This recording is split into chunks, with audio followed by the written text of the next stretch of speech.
ada rumah adat, terus ada juga permainan tradisional, dan ada juga kerajinan tradisional. Itu semua apa ya? Ya, itu semua adalah keberagaman Indonesia. Banyak sekali bukan? Oke, yuk kita belajar sama-sama. Let's go.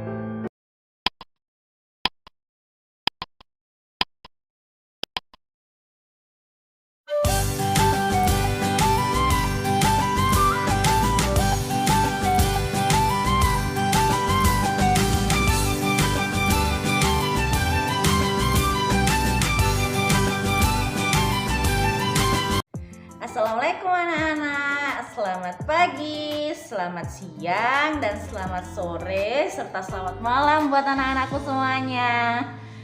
Bagaimana kabar kalian hari ini? Ya, semoga dalam keadaan sehat semua ya. Oke, hari ini kita akan belajar tentang keberagaman negeriku. Ini dia kadenya.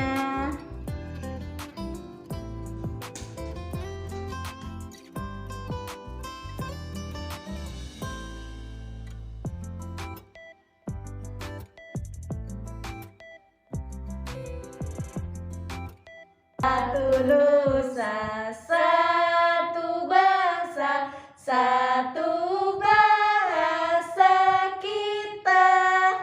Tanah air pasti jaya untuk selama-lamanya.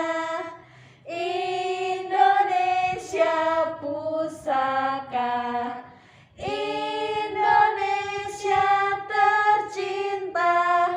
nusa bangsa dan bahasa kita bela bersama. Baik, jadi pada kesempatan kali ini Ibu akan membahas tentang keragaman indahnya negeriku. Mulai dari keragaman suku bangsa, keragaman rumah adat daerah, keberagaman permainan tradisional, dan berbagai keragaman dari kerajinan tradisional. Kita ulangin sekali lagi ya. Yang pertama suku bangsa, yang kedua rumah adat, yang ketiga permainan tradisional, dan yang keempat kerajinan tradisional.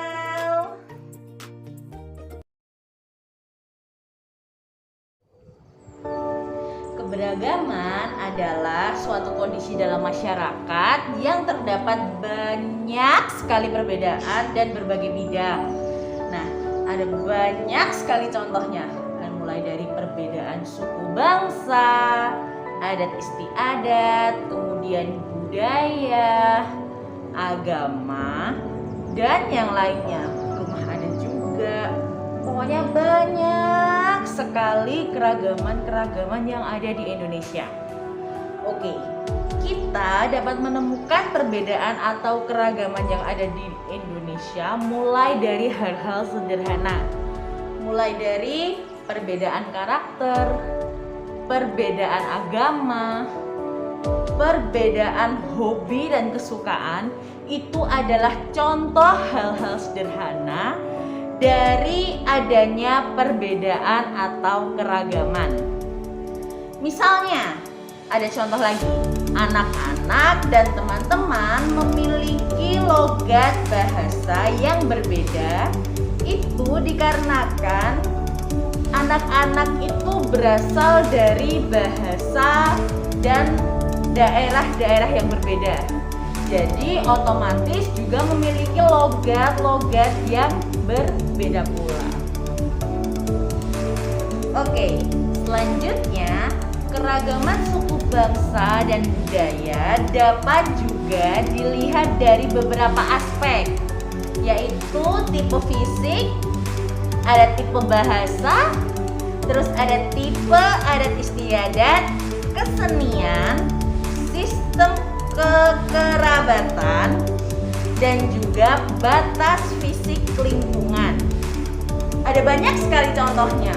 Mulai dari aspek tipe fisik itu ada perbedaan warna kulit, Terus ada lagi juga perbedaan warna rambut. Terus ada juga terkait penampilan fisik manusia juga. Itu adalah beberapa contohnya. Untuk aspek bahasa itu juga banyak sekali contohnya. Mulai dari setiap bahasa daerah memiliki bahasa dan logat-logat yang berbeda. Seperti ada bahasa Jawa yang mungkin anak-anak juga akan mempelajarinya. Ada juga bahasa Sunda. Biasanya bahasa-bahasa Sunda ini dipelajari di daerah Jawa Barat.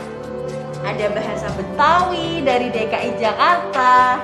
Terus juga ada bahasa Batak dan bahasa lainnya. Oke, selanjutnya keragaman suku bangsa juga berpengaruh terhadap bentuk rumah adat. Rumah adat itu pada umumnya dibangun untuk menyesuaikan kondisi bentang alam wilayah setempat. Keragaman bentuk rumah adat itu mencerminkan kemampuan nenek moyang bangsa Indonesia sebagai arsitek yang sangat handal. Tidak cuma unik aja, tapi juga bentuk rumah adat itu mengandung makna dan simbol-simbol tertentu. Semuanya itu disesuaikan dengan adat istiadat tiap-tiap daerah. Pancasila itu jiwa dan raga kita. Ada di aliran darah dan detak jantung kita. Berkat keutuhan bangsa dan negara. Saya Jokowi, saya Indonesia, saya Pancasila. Pancasila adalah jiwa dan raga kita. Pancasila ada di aliran darah dan detak jantung kita. Pancasila adalah tempat bergantungnya keutuhan negara dan bangsa. Oke, selanjutnya kita akan bahas terkait dengan keragaman permainan tradisional.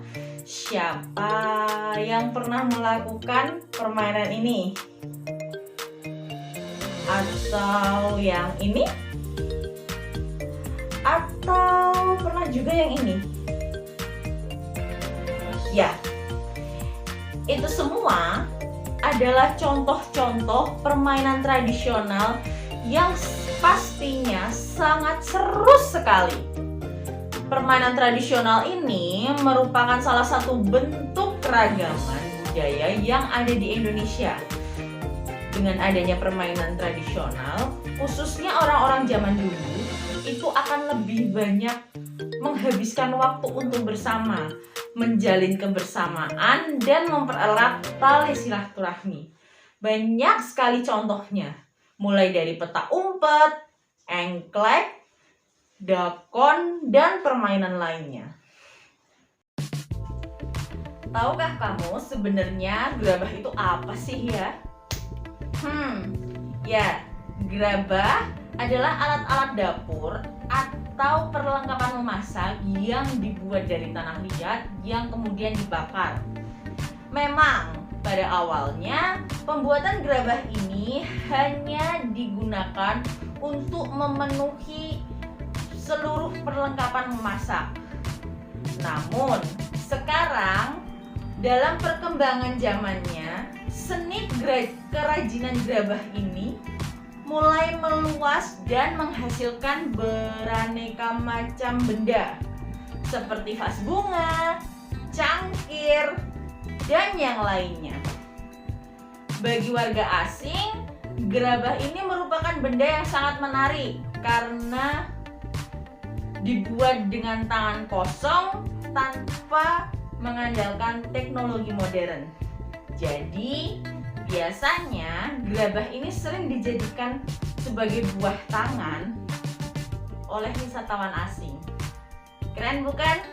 Itu adalah seluruh keberagaman yang ada di Indonesia. Sungguh banyak, indah, dan sangat menawan. Oke, baik anak-anak, kita sudah membahas banyak sekali hal-hal. Mulai dari, ada yang masih ingat? Ya, mulai dari suku bangsa, rumah adat, permainan tradisional, dan yang terakhir adalah kerajinan tradisional. Yes, semuanya anak-anak ibu pintar sekali. Oke, semoga materi yang ibu sampaikan ini bisa bermanfaat buat anak-anak semuanya. Sampai bertemu di video selanjutnya. Wassalamualaikum warahmatullahi wabarakatuh. Sayonara, sayonara, sampai berjumpa lagi. Sayonara, sayonara, sampai berjumpa lagi.